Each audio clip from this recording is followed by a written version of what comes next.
there, everybody, and welcome to this episode of the Coaching Hour South Africa. And today we are just myself and Mary. Paul is not with us today. Unfortunately, he is in Cape Town. And it's such a pity because he's always joking that he's the only thorn between the roses. And now that I got, him some company, he's not with us today. But we'll try again next time. Today we have Boykie Prince with us. He is also a former radio presenter and producer, but he also now certified as a life coach and NLP practitioner. And the majority of your work is done with the youth and schools. And we're going to talk about the art of self-mastery. So thank you so much for joining us, Boykie. It's very nice to have you. Thank you.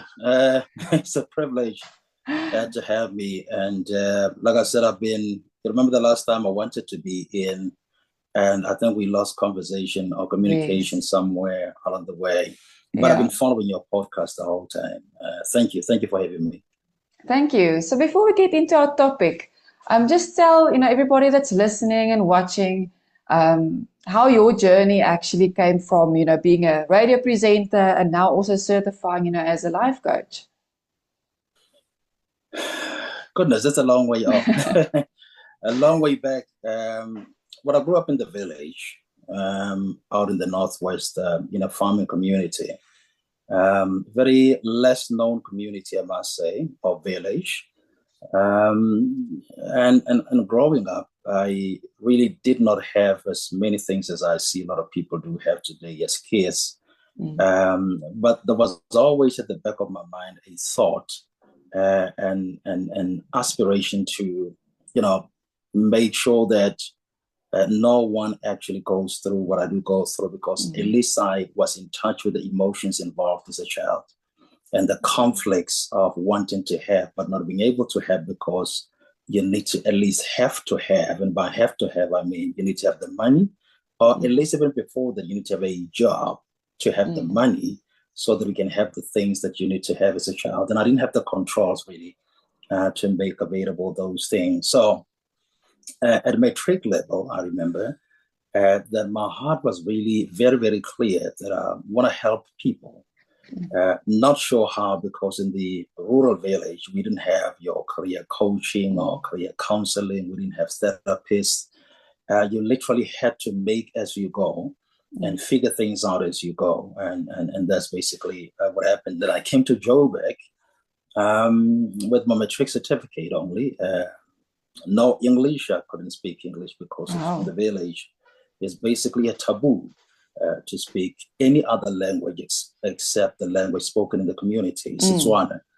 But I came in here with the burden of feeling that I believe that I'm in the right path, wanting to help people. But also, mind you, that I was this very shy guy, very quiet, very unknown at school. Though I was a top achiever at school, the only time people would know of Boykie Prince would be during the end of quarter when the reports are given. And usually what they will do, we would stand outside the main hall of the private school, and the first person in the class would be called, or the first person in the grade would be called up. So they knew that I was the guy who was always called up in the class because I was top position all the time. But in terms of socializing with guys and after school, I was not the type of guy. In fact, I don't think that I'm that much of a guy now, even in my old age. But the burden to help people was still there. I just did not know how. Radio came in 2002.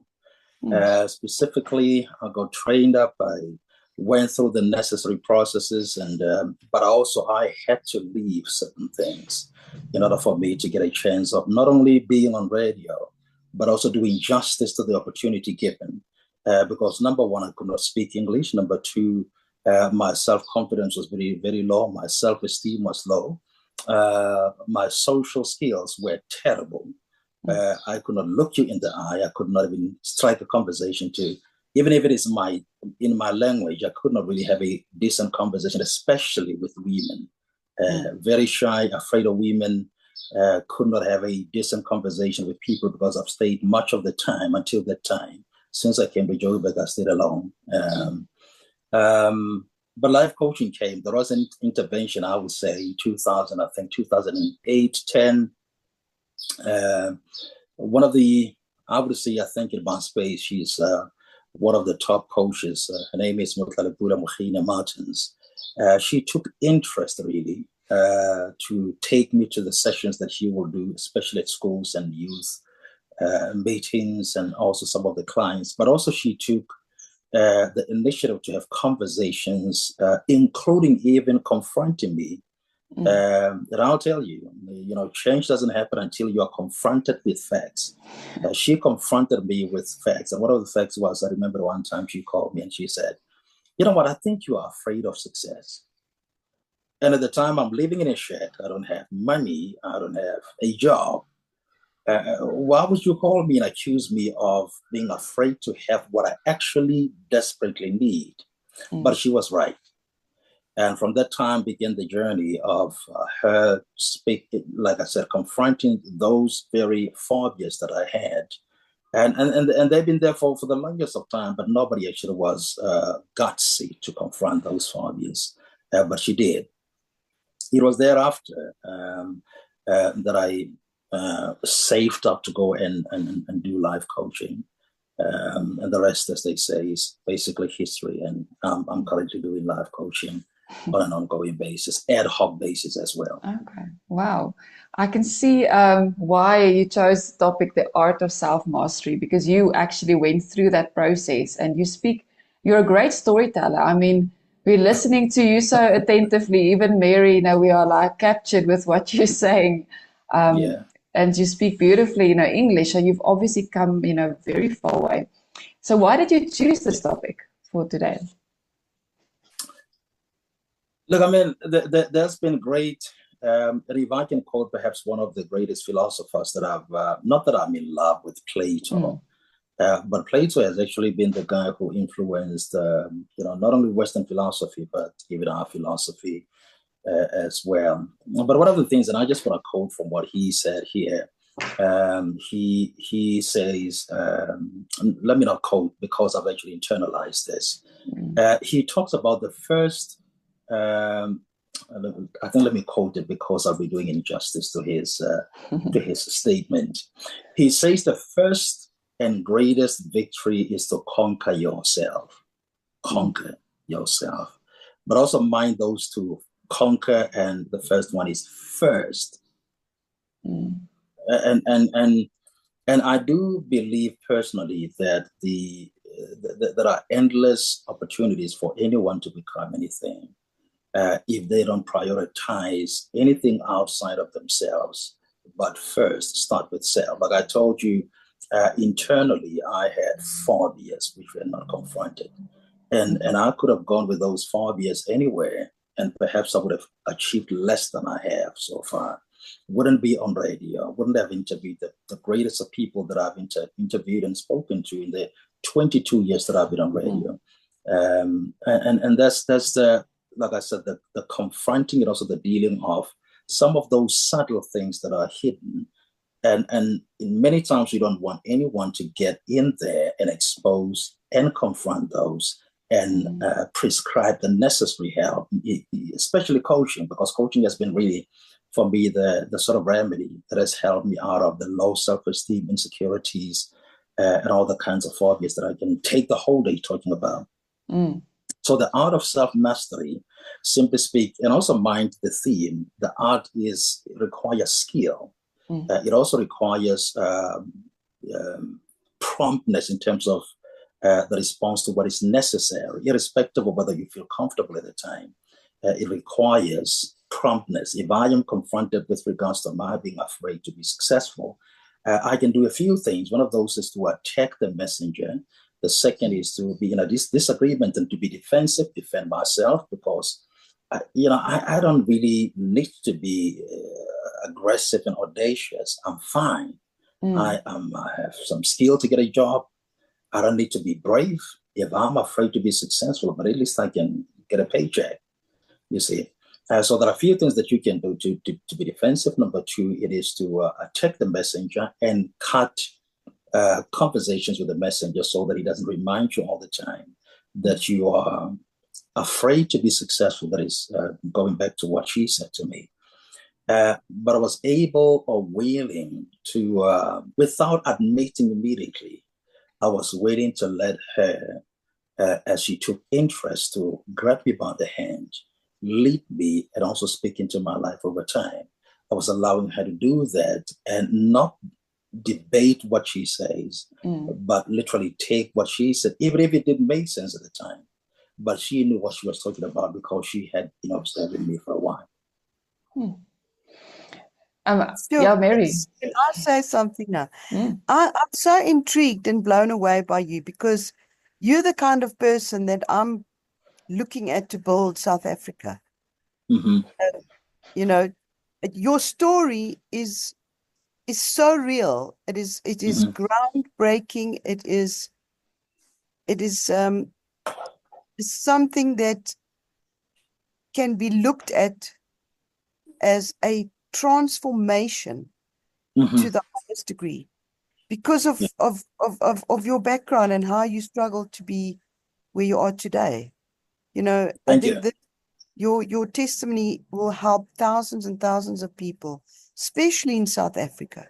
Yeah. So I really commend you for your diligence and for your willingness. Thank you. To listen to your coach and to adapt and to apply, because you know you can teach people, but if they don't apply it, it doesn't really take ground, eh? And you're right. You applied it, right. and look at you're amazing.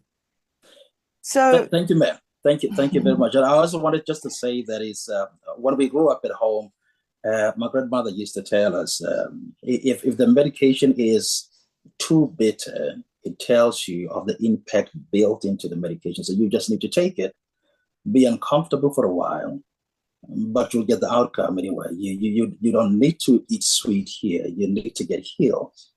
So take it. It is bitter. It is difficult. It's not enjoyable, but take it for a moment, and the results will come thereafter. So that has also been something that has been driving me through the years to know. Well, bless her heart for that wisdom. Come again? I said, bless her heart for that wisdom. Thank you. Thank you very much. So what do you do? What do you do? How do you help the youth to master themselves? For the past 10 years, I've been coaching primarily in Black communities because personally, I do feel, and I've actually had a burden of, realizing I've lived in the community. It is not something that I get from the stairs. Yes. Or from the internet. I lived within the communities. I lived within the cultures within the communities. I've lived among in the vicinities where gangs were a reality. And even as much as they did not really disrespect me or attack me because they knew the type of guy that I am, that I will strike a conversation with them, and I will stop by, even if I'm driving, and I'll have a conversation with them.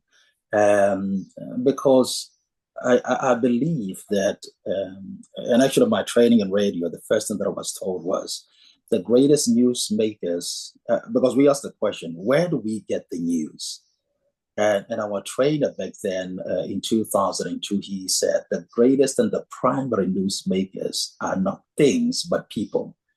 So if you want to know the life of a gangster, you don't read about him because there might be misreporting about the details of the life of a gangster, but go to the gangster. He's the primary source of all the information you're going to need. So I've gone into Soweto in particular. I've done a lot of coaching in Soweto the past 10 years, high schools in particular. And the reason for that is because I think some years ago there were stares about kids from impoverished communities not making it within the first 2 years of varsity. So I decided that I want to get involved at a high school level from grade 10, 11, and 12, or 11 and 12, so that I prep the mentality of the young kids who are going to transition into a space where they are now. Remember, kids like to assume control while they're still under control and while they're still referred to as dependents. but they want to assume control within the home.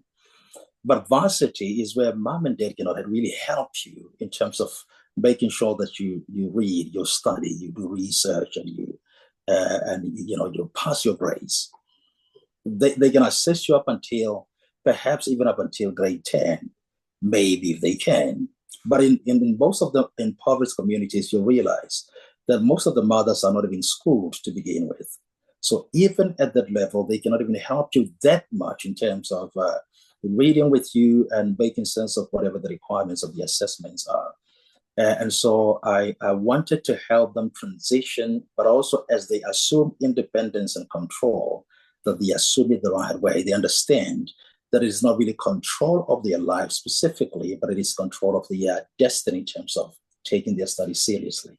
They're still babies at home. They're still kids to their parents at home. But when it comes to varsity life, they are now adults who are expected to be responsible enough to plan their studies, to not club and goof around when there are thousands of rands paid for them to pass their college or varsity studies. So, and we've seen great results. I mean, the 10 years that I've been coaching different schools across Soweto, the results and the testimonies are quite amazing. It is the interception of the behavior, because in township, you can say, if mama doesn't give me a lunchbox, I'm not going to school, because you think you're doing it for mama.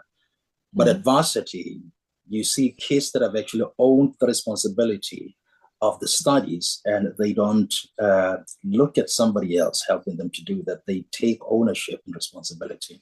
And so we instill that in them, that the internet necessarily might help you, but you need to be totally responsible and dependable, so that your parents back home don't have to panic. At the end of the quarter or semester, they will get the results. They'll get the reports that you didn't do that well because you've been playing, goofing around, running around, and clubbing around. Mm-hmm. I think he's going to be a great speaker at one of your events, Mary. So, Boykie, I don't know if you know that Mary is actually involved with a lot of... She does a lot of community work, and she does amazing work in the communities, and wow. It's almost like the stories match, in terms of helping people to take that ownership, taking responsibility, taking ownership of their destiny, because that's exactly, what Mary also does. Yeah, so I think it will be a wonderful collaboration. Right. Boykie, you know like what that. really fired me up was when I heard the word rural. Because that's my 10-year plan, is to have buses to go into rural areas with equipment like training in the bus, desks, Wi-Fi, computers, and then just have facilitators to drive around and do these courses, because they don't have access to it. Yeah, well, that's and there is a great potential in community in those rural communities. Very great potential, and the reason for that is because of they are not immediately exposed to whatever it is that we exposed to here. So how they value what you bring, it is different from if you are to give it to somebody else who's from Gauteng, who might have had exposure to it. He's even bored to see sing it over and over again. But those guys, to them, is a rarity. I mean, when I go home and I get to sit with some of my old friends, and by old friends, I'm referring to guys that I went to primary school with. Majority of whom actually did not make it that far, but I still get to catch up with them. We get to sit, we talk, and we have coffee together. And you realize that even just having a WhatsApp call is a privilege. They don't really do a lot of calling there. They either don't have airtime. To get airtime, you need to take a taxi, go somewhere to some shop and buy airtime. But to be able to get a call from me from this side, to get their phone ringing, this is a rare privilege for them. So they value small things that we take for granted this side. Sure. They must be so impressed with you to see how you've changed. But then again, you need to realize that the human factor, I call it the human factor. The human factor is if we've gone to school together, we've gone through the same troubles together, but I came out perhaps, I won't say better. Or you came out better. I won't immediately give you compliments and also tell you that you've been able to do what I couldn't, or my choices weren't sound, but yours proved to be sound. And I do remember growing up, because of my nature of being reserved, some called me like a church person. They said, you are too rigid, you are too, at home they call you stupid because you don't do what other boys are doing. You don't smoke, you don't drink, you don't do girls. They say you don't have a life. One of the lines they used to say. But now when we talk today, it makes sense that you really don't have to start off having a life, but you need to get to the place where you make a life that you want to have going forward. And then we don't really accuse each other. We talk as guys and remember those great days. And some of them were even, I would say, very smarter than I was. Should have done very well. And they had the support of the family, which I didn't have. They were taken care of. They had everything they would have ever needed to be successful. I did not have. Grew up in a family of over 23 people, 23 kids. Different families, different. My grandfather adopted different people into the family, lived with people that were not necessarily my brothers and sisters, but that did not actually kill me.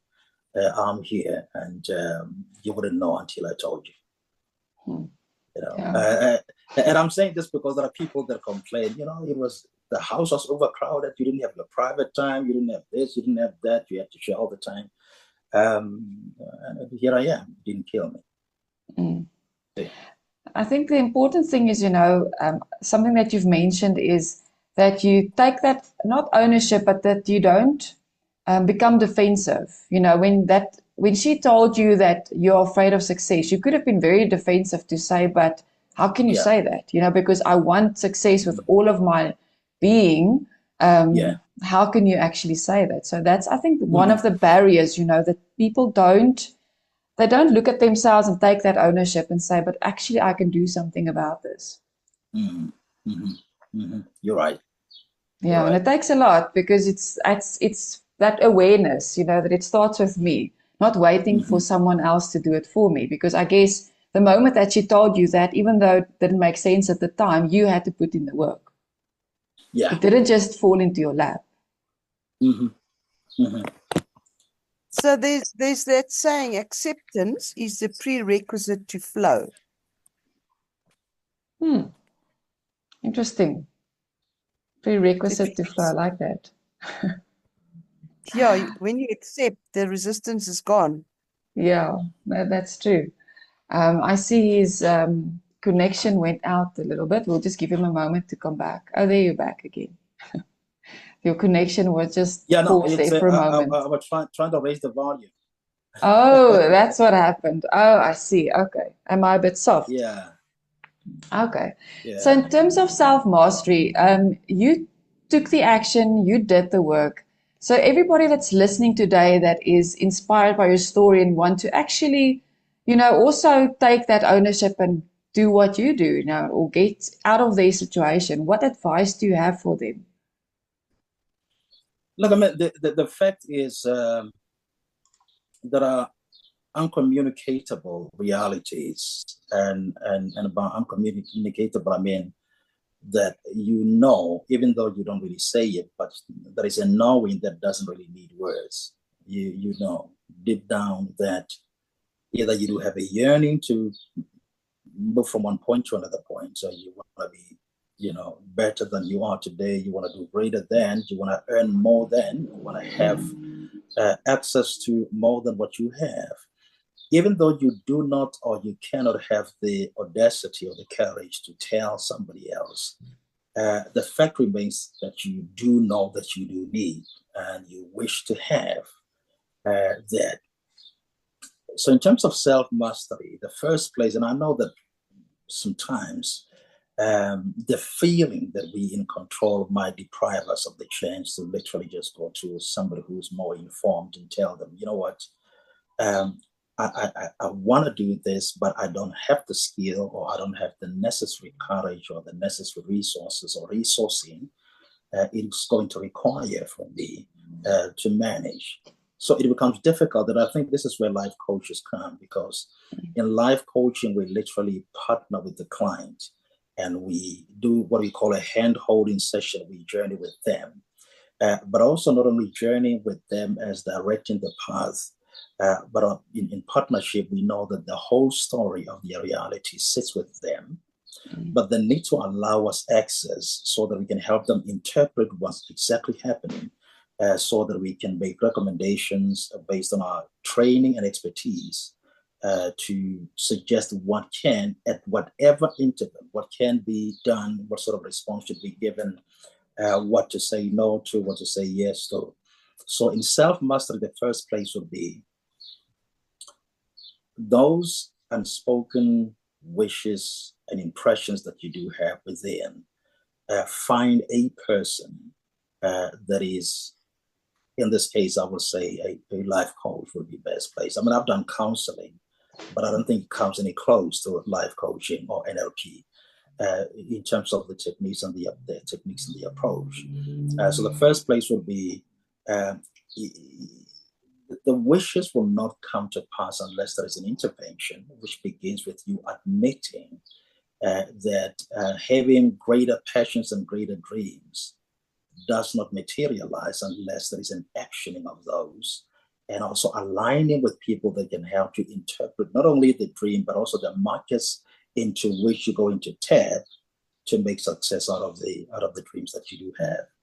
And we can talk about various individuals, whether you talk of the guy that has been in the news mostly now, Elon Musk. He was not born to have these. It was never guaranteed when he was born that he was going to be successful, or Jeff Bezos, or the billionaires that we talk about today.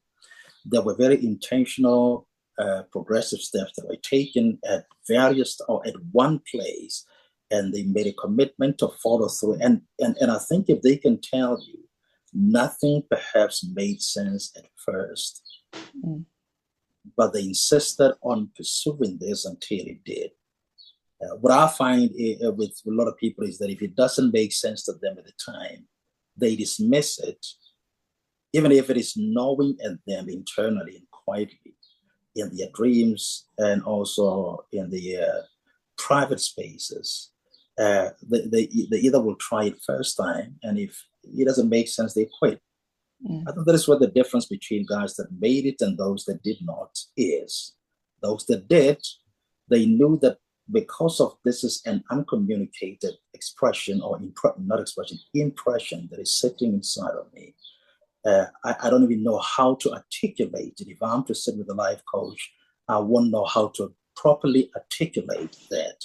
But it is something that is within me that doesn't really carry words to explain. But I'm going to trust someone who can help me interpret and allow me to go into one of the African practices that is very popular, even where I live. Training for one of my aunts was a traditional healer. So when you study the process of how it all begins, the first thing that she said, she picked up what she had a smell of mud. Now, if you have not been in that world before, it'll never make sense to you. Mud is mud. I mean, we're in the village, and there are dams everywhere. If you smell mud, perhaps you were out there fetching water yesterday, and that's it. The smell will go away. But if it is persistent, what she said to me at one time, she said, you need to know to get to speak to the person that can interpret what that means first. What does it mean? And secondly, what am I expected to do? What sort of actions and responses do I need to give? Not act as I feel, but act as I am informed by somebody who's informed. You see, and she went ahead and trained as a sangoma and practiced and made money out of people, of course, after that. But it began with having a smell that she never had before. Number two, wanting so desperately to find out what it meant. And she never thought about being a sangoma. She was a young, beautiful lady, but there was a smell. She went to somebody who had been trained as one before so that they can interpret to her what that means. The smell is uncommunicated, but it's a reality. And it's a reality that she's experienced. I think she experienced for a long time. It came to the point where it started bothering her.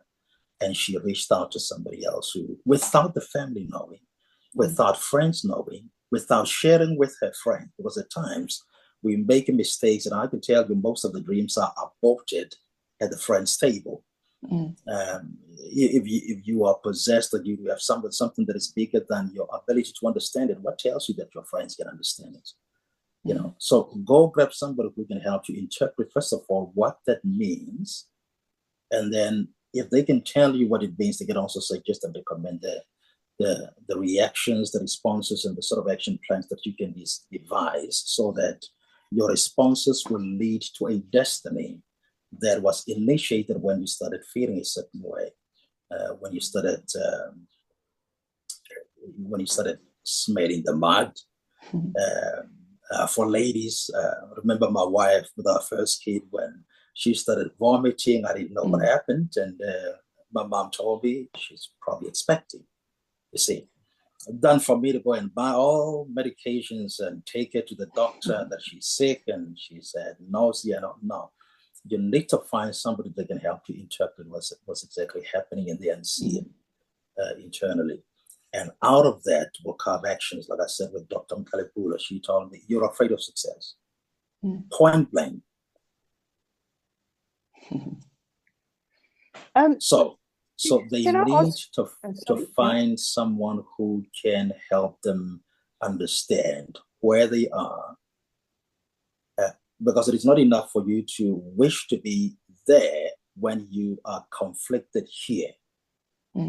So here you've got all these kind of beautiful ideas here, but they're only beautiful in your head. Only in your head. They're only beautiful in your head. They're great in your head. You assume you would get to the end of them. And you're thinking as if you're already there because of you can see exactly how they look like once they have matured. But between the here and the there, there's got to be an intervention. You've got to have somebody that can interpret what they actually mean here. Mary, you have a question? Yeah, so Boykie, when throughout all your coaching experiences, have you come across somebody or a few people that you've coached and you've given them all the tools and everything, and they're still not successful? Look, the discussion that we're having here is the art of self-mastery. And I want to quote somebody who said, I've quoted this guy before, we need to remember, and he says self is the greatest antichrist, and he's referring to the ego. I think in Greek, we call it the ego. Yes, I have. Yes, I have. And I often refer to this whole experience as, guys do go to gym, all of that. A lot of guys will go to gym, and they can go to gym for the exact amount of hours for a month. But it is those that have a targeted approach and that are willing to apply themselves that will get the results in the end. So in life coaching, it is like that. We're not telling people, we're not soothsayers. We work with the coach. If they decide to tell half-truths along the way and to hide some truth, then it works against them eventually. Because now you need to do a whole lot of crunching and cranking into the surfaces so that we can get perhaps one of the fundamental things that needs to be dealt with before the results can come. And you'll find a lot of people are wrapped up in themselves. They feel like it is not that terrible. It's not that bad. Leave me alone in this area. Leave me alone. I've given you all the tools and all the information or whatever it is that you're going to need to work and also to help me. But yes, I have. And it is very sad, I must tell you. Because also as a life coach, you can, if I have been in a session with you at least a full session, 3 sessions at least, I would say, there's a knowing of the outcomes in the end. And usually I can tell in the first or second session that you are going to have this in the end if you don't disengage along the way. And that's the same philosophy with the medical fraternity, or with the doctors when they prescribe. They'll tell you, if you take these 3 times a day, you don't skip any, then you will have the outcome. Simple. So what you recommend to some guys that you're referring to, you recommend that they agree immediately. But it is now also the question of self-mastery, mastering the self to keep to the commitment, because you are really interested in the outcome, no matter how long it'll take to get there. But some are not willing. Yeah, the reason why I'm asking is because I'm sure the listeners, there will be some that haven't achieved. And I would like to say it, in other words, the same way that you expressing, but is to apply what you learn. Yeah. And to be honest, knowledge is not power until it's applied. Exactly. And to be honest, I mean, if you know that you're not willing to do the work, at least be candid and not tell me, but let it be very clear to you that I don't think that I'm ready to go up the mountain yet. Let's pause the session. Let me go over what we've done already. Let me apply myself, at least to how far I've come, and I do give them credit to say, you've done this much, so I'm going to make it count. You've gone through 3 sessions already, or you've gone through 4 sessions already out of 12, maybe. You've gone through all of this, so that's credit to you already. It is just that going forward, then the demands are a bit steep, and you might not be willing to pay the price yet. But take what you've done already and don't let it be in vain. Utilize that. And I'm telling you, usually many times after 3 months, the clients will come back and they're willing. And what I do usually is to go back to the first 4 or 3 sessions, no matter how many sessions. We go back and we literally do an overview of what we've covered and what we have achieved and what the blockers perhaps were. From both maybe my side and his side, that we get to mutually agree that the outcome that we set forth in the beginning has not been achieved. But also to check, are you better off now than the last time when we first started? If that is the case, it means that the outcome has not been achieved. And it is a question of whether you're still interested to get the outcomes. And then we get to talk about the price in terms of application that will be required. And usually, the second time, they are more willing to get up the mountain. Yes. Thank you so much, Boykie. It was I think we can chat for hours because you have a lot of experience. It's so nice to have you today. Before we leave and wrap up our session, what's that quote again? Is it Plato? If we can leave that quote, in the minds of everyone that's listening today. Yeah, it is Plato. And I also need to mention that I'm not a Platonist. It's it's just one of those that stands out. Yeah, so I've used this quote in many of because I also do public speaking, in many of my speaking appointments. So I would just quote the first line, because for me, it doesn't really make sense for you to exhaust the whole quotation. Yes. If the primary thing that you need to get is to deal with what you need to do. He says the first and greatest victory is to conquer yourself. Powerful. Imagine that, not your enemies, no, not those who don't support you, not your competition, not your competitors, but yourself. The greatest person the first and greatest victory is to conquer yourself. But also, you remember the guy by the name, I think Stephen Covey, the guy who wrote 7 Habits of Highly Effective People. I was introduced to a quotation by one of my trainers when I was doing radio production training. he also speaks to almost different but the same. And he puts it this way. He says, private victory leads to public success. So you need to conquer self privately first, quietly, and let the public take notice. You don't have to announce. Yes. They will see. Sure. Yeah, that's very powerful. Thank you so much. And if someone wants to get hold of you, maybe to do, talk, for their organization or for coaching, how would people get hold of you? Do you have a website or email address that you can share? Yeah, I do have a website, still under development though. It is Max Consulting. Okay. I've literally reluctantly put that up, but it is there. Max Consulting, MAX and consulting.co.za. Good. My email address, they can use the same email address because of the, I think it is easy. Or they can use info@maxconsulting.co.za. Okay. info@maxconsulting.co.za. And my cell phone number is 065-857-0005. Those on Facebook, they can drop an inbox. I will respond. Okay, great. Say your cell number slow, please. Remember that I'm a former radio presenter, so I rush through things. I get to say this before the advert comes. The number is 065-857 0005 0005. Excellent.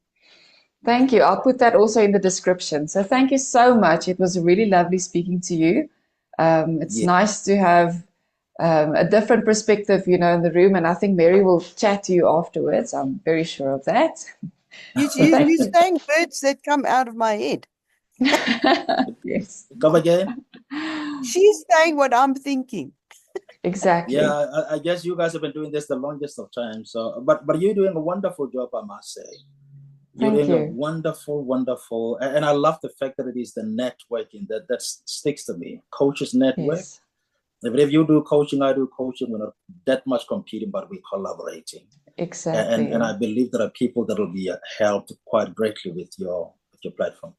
Oh, thank you so much. I really appreciate it. I think, that's the thing of coaching, that we always network. We cross-reference, if I have a client and I know they have a specific challenge, I know a coach that I can refer them to because we are growing this network. So it's amazing just to always meet new people. Every single week we meet a new coach and we love that. Okay. Great. Thank you so much. Hope for humanity. Absolutely. Thank you. Thank you very much. Thank you. Thank you for everybody that is watching and listening. You can subscribe to our YouTube channel for any future conversations. So thank you so much, everybody. We'll see you again in the next episode.